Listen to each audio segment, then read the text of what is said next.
Always wonder എന്തുകൊണ്ടാണ് ഓരോ ആൾക്കാർ ഓരോ രീതിയിലാവുന്നത്. അവരുടെ ക്യാരക്ടേഴ്സ് വളരെ ഡിഫറെൻ്റ് ആണ്, അവർ ചെയ്യുന്ന ആക്ഷൻസ് വളരെയധികം ഡിഫറെൻ്റ് ആണ്. Maybe I guess this is what makes human beings human. നമ്മുടെ എല്ലാവരുടെയും ലൈഫിൽ ഒരു conversation or an event, maybe an incident, നമ്മുടെ ലൈഫിൽ നമ്മുടെ പേഴ്സ്പെക്റ്റീവ് മാറ്റിമറിച്ച് എന്തെങ്കിലും ഒരു കാര്യം ഉണ്ടാവും. മേ ബി വാച്ചിങ് സിമ്പിൾ ഒരു മൂവി ആയിരിക്കാം, പക്ഷെ നമ്മുടെ ഉള്ളിൽ ആ ഒരു പേഴ്സ്പെക്റ്റീവിനെ ചേഞ്ച് ചെയ്ത് എന്തെങ്കിലും ഒരു കാര്യം നമ്മുടെ എല്ലാവരുടെയും ലൈഫിലുണ്ടാവും. നമുക്കിതൊക്കെ ഒന്ന് നേരിട്ടറിഞ്ഞാലോ? നമ്മുടെ ചുറ്റുമുള്ള കുറേ ആൾക്കാരിൽ നിന്നും അവരുടെ ലൈഫിൽ വന്ന ഏതെങ്കിലും ഒരു ചേഞ്ചസിനെ പറ്റി നമുക്ക് കേട്ടിട്ട് വരാം. ഞാൻ ഇൻഫോ പാർക്കിൽ വർക്ക് ചെയ്യാണ്. അപ്പോഴത്തേക്കും നമ്മൾ സൈഡിലാണെങ്കിലും കുറേ ആക്സിഡൻസ് അങ്ങനെ കുറേ കാര്യങ്ങളെല്ലാം നമ്മൾ കാണും. ഒരുപക്ഷെ വേറെ ആൾക്കാർ ചെയ്തോളും എന്ന രീതിയിൽ നമ്മൾ ഒന്ന് നോക്കിയിട്ട് നമ്മളങ്ങ് പോകത്തുള്ളൂ, ബൈ സ്റ്റാൻഡറായിട്ട് നിന്നിട്ട് പോകത്തുള്ളൂ. പക്ഷെ കഴിഞ്ഞ ദിവസം എൻ്റെ ഒരു ഫ്രണ്ട് ഞങ്ങൾ ഇൻഫോ പാർക്ക് നടന്നപ്പോഴത്തേക്കും ഒരു നായ്ക്കുട്ടീനെ ഒരു വണ്ടി ഇടിക്കണ്ടായി. അപ്പോഴത്തേക്കും അവിടെ വേറെ ആൾക്കാർ ഒത്തിരി പേര് കൂടി നിന്നു, വേറെ ആൾക്കാർ അതിനെ ആശുപത്രി കൊണ്ടുപോകായിരുന്നു, അങ്ങനെ ഒരു ഇതുണ്ടായിരുന്നു. പക്ഷേ എൻ്റെ ആ ഫ്രണ്ട് ഒരു നായസ്നേഹമായിരുന്നു. അപ്പോഴത്തേക്കും അവൻ അതിനെ രക്ഷിക്കാൻ വേണ്ടിയിട്ട് അതിൻ്റെ കുറേ നേരം ഓടി. എന്നിട്ട് ആ പപ്പിയാണുള്ളത് ഒരു നടുവിൽ കൂടെ വണ്ടി കയറി. അപ്പോഴത്തേക്കും പാരലൈസ് ആയി. അപ്പോഴത്തേക്കും എന്തായാലും ആശുപത്രി കൊണ്ടുപോയാലും കാര്യമൊന്നുമില്ലെന്നറിയായിരുന്നു. പക്ഷെ എന്നാൽ അവനോട് ചോദിച്ചോടാ വെച്ചാൽ ഞങ്ങൾ ഓഫീസിലേക്ക് പോയിക്കൊണ്ടിരിക്കുക. അപ്പോഴത്തേക്കും പറഞ്ഞ് ലീവ് എടുക്കാമെന്ന് ചോദിച്ചു. ഞാൻ മനസ്സിലായ ലീവ് എടുക്കാമെന്ന് പറഞ്ഞു. ചെറുക്കൻ അവൻ്റെ കയ്യിൽ നിന്ന് 2000 രൂപ എടുത്ത് ഒരു പ്രൈവറ്റ് ഹോസ്പിറ്റലിൽ കൊണ്ടുപോയി അതിനെ ചികിത്സിച്ച് അത്രയും ഒരു പപ്പിക്ക് വേണ്ടിയിട്ട് അത്രയും ആ ചെറുക്കൻ അത് ചെയ്യാമെന്നുണ്ടെങ്കിൽ നമുക്കൊരു മനുഷ്യന് വേണ്ടിയിട്ട് എന്തോട് ചെയ്തുകൂടാ.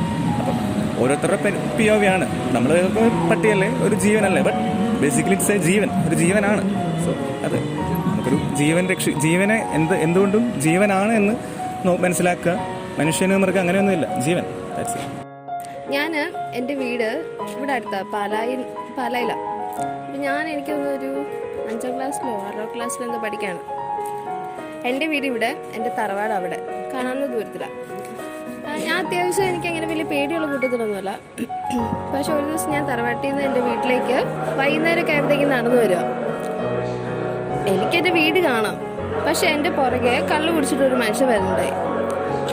ഇയാൾ എൻ്റെ തൊട്ട് പുറകെ ഉണ്ട്. എനിക്ക് തിരിഞ്ഞ് നോക്കിയാൽ അയാൾ നിൽക്കും, ഞാനും നിൽക്കും. ഇത്രേ ഉള്ളൂ ദൂരം വീട്ടിലേക്ക്. പക്ഷെ ഞാൻ ഭയങ്കരമായിട്ട് അത് പേടിച്ചു പോയി, ഭയങ്കരമായിട്ടും. പക്ഷെ അന്ന് തൊട്ട് എനിക്ക് മനസ്സിലായി, എന്ത് ധൈര്യമുള്ള ഒരാളാന്ന് പറഞ്ഞാലും നമ്മൾ ഇങ്ങനത്തെ ഒരു സിറ്റുവേഷൻ വന്നു കഴിഞ്ഞാൽ എന്ത് ബോൾഡായിട്ടുള്ള ഗേളാണേലും നമ്മൾ അത്യാവശ്യം പേടിച്ച് നമുക്കൊന്നും ചെയ്യാൻ പറ്റത്തില്ല.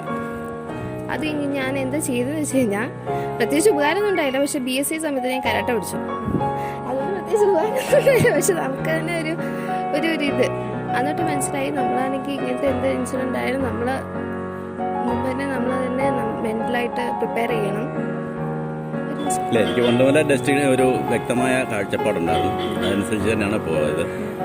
വലിയ മാറ്റമൊന്നും വരുത്തിയിട്ടില്ല. ഇതുവരെ അങ്ങനെ ലൈഫ് തീരും അങ്ങനത്തെ ആ ഒരു എക്സ്പെക്ടേഷൻ ഇല്ല. ഞാൻ എന്നും അന്നത്തെ ദിവസം എങ്ങനെ പോകുന്നു, അടുത്ത മൊമെന്റ് ജീവിക്കുന്ന ഒരാളാണ്. പക്ഷെ ഞാൻ കഴിഞ്ഞ ദിവസം ഒരു സിനിമ കണ്ടു, വി ലിവ് ഇൻ ടൈം കണ്ടു. ഞാനത് കുറച്ച് ദിവസം മുന്നേ കണ്ടു, 2-3 ആഴ്ചയായി കാണും. അപ്പൊ അത് കണ്ടു കഴിഞ്ഞപ്പോഴത്തേക്കിന് ഞാൻ സാധാരണ അങ്ങനെ സിനിമ കണ്ടാൽ കരയത്തില്ല. പക്ഷെ അത് കഴിഞ്ഞ് സിനിമ തീർന്നപ്പോൾ എനിക്ക് കുറച്ച് നല്ല സങ്കടം വന്നു.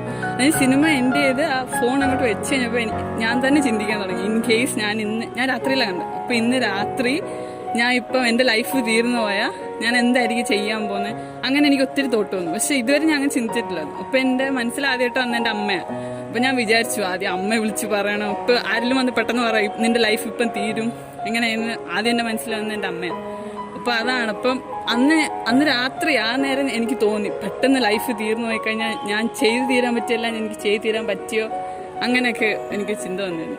അന്ന് ഞാൻ വിചാരിച്ചു എന്തുണ്ടേലും അപ്പം തുറന്നു പറയാം, അല്ലെങ്കിൽ ലാസ്റ്റ് പിന്നത്തേക്കിന് ഒന്നും വെക്കണ്ടെന്ന് എനിക്ക് തോന്നി.